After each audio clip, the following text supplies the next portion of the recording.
Un saluto caloroso e speciale a tutti voi che siete collegati oggi per questo straordinario appuntamento.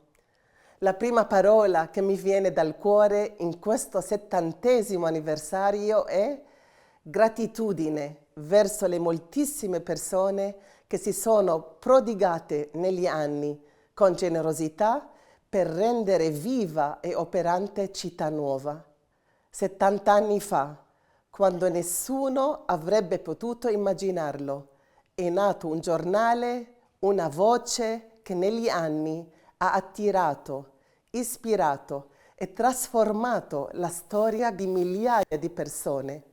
È iniziato come un seme piccolo, ma che portava già in sé il ricco patrimonio del carisma dell'unità, donato da Dio a Chiara Lubich.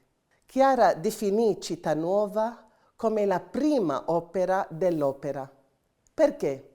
Si riferiva senza dubbio ad un primato temporale. Era luglio del 1956, quando durante la Mariapoli a Fiera di Primiero, sulle Dolomiti, nasce il numero 0 del giornale. Poche copie ciclostilate, quasi artigianali.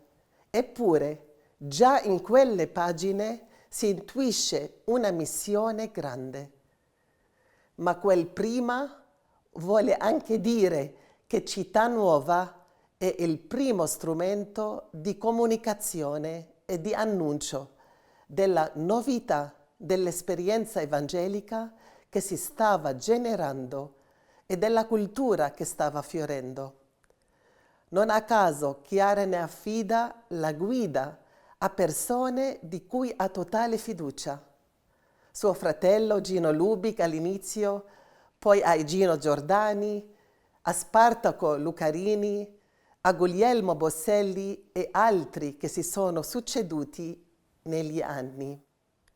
Insieme a Don Pasquale Foresi, Chiara indica la direzione del giornale e nell'articolo di presentazione del primo numero della rivista spiega lo scopo: condividere in modo semplice e immediato la vita che stava sbocciando, far arrivare a tutti i frutti in Italia e all'estero, aprirsi al dialogo con la Chiesa e con la società civile.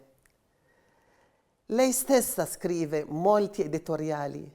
La penna diventa la sua voce, lo strumento attraverso cui esprimere intuizioni e nuove ispirazioni su varie realtà come l'economia, la politica, l'ecumenismo e molto altro, in un linguaggio accessibile a tutti.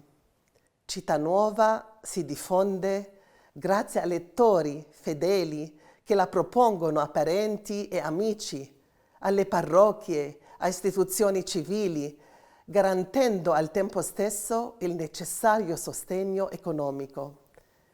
E dagli effetti che provoca in chi la riceve si capisce che il suo raggio d'azione va oltre i confini del movimento dei focolari. Nel 1959 Chiara scrive parole profetiche. Il giornale vorrebbe raccogliere quante aspirazioni all'unità oggi germogliano sulla terra, perché il bene di un fratello diventi bene comune e quello comune di ciascuno. Sono passati 70 anni, ricchi di importanti traguardi, ma non privi di difficoltà, alcune delle quali persistono. Penso a quella economica, a quella posta dai nuovi media che ci impegnano nella continua ricerca di linguaggi e modalità attuali per comunicare la luce dell'unità, il dialogo tra persone e culture diverse, la ricerca instancabile del bene comune. Senza uno strumento che veicoli questa cultura, non può esserci cambiamento. Senza una riflessione critica sul mondo, non si costruisce una comunità capace di condividere valori e obiettivi comuni. E oggi, davanti alle minacce terribili del nostro tempo, guerre, polarizzazioni di ogni tipo, crisi ambientali, una economia spesso fondata sullo sfruttamento, sfide etiche poste dall'intelligenza artificiale. Città Nuova sceglie ancora e sempre il dialogo. Sceglie la pace come una ricerca faticosa ma indispensabile. Sceglie di credere che ogni incontro, ogni pensiero, ogni parola può contribuire a cambiare la direzione del mondo. Città Nuova fa tutto questo perché è uno strumento dei focolari. Infatti, Chiara la descrive così. Il giornale deve essere un'espressione dell'opera giornalistica che è contingente, del momento, quindi non è eterna. È del quotidiano, quindi è dell'oggi. Non è di sempre, è parziale, non è nella sua totalità, come negli statuti c'è la totalità dell'opera, ma riguarda certi avvenimenti.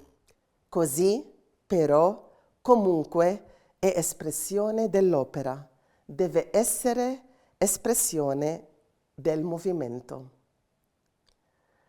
Ringraziamo allora Dio per questi 70 anni di vita, che Città Nuova continui ad assumersi con coraggio la propria grande responsabilità e che la rivista resti una voce limpida, capace di generare cultura, relazioni, futuro e che i prossimi anni siano ancora più fecondi nel costruire unità, pace e speranza per tutti.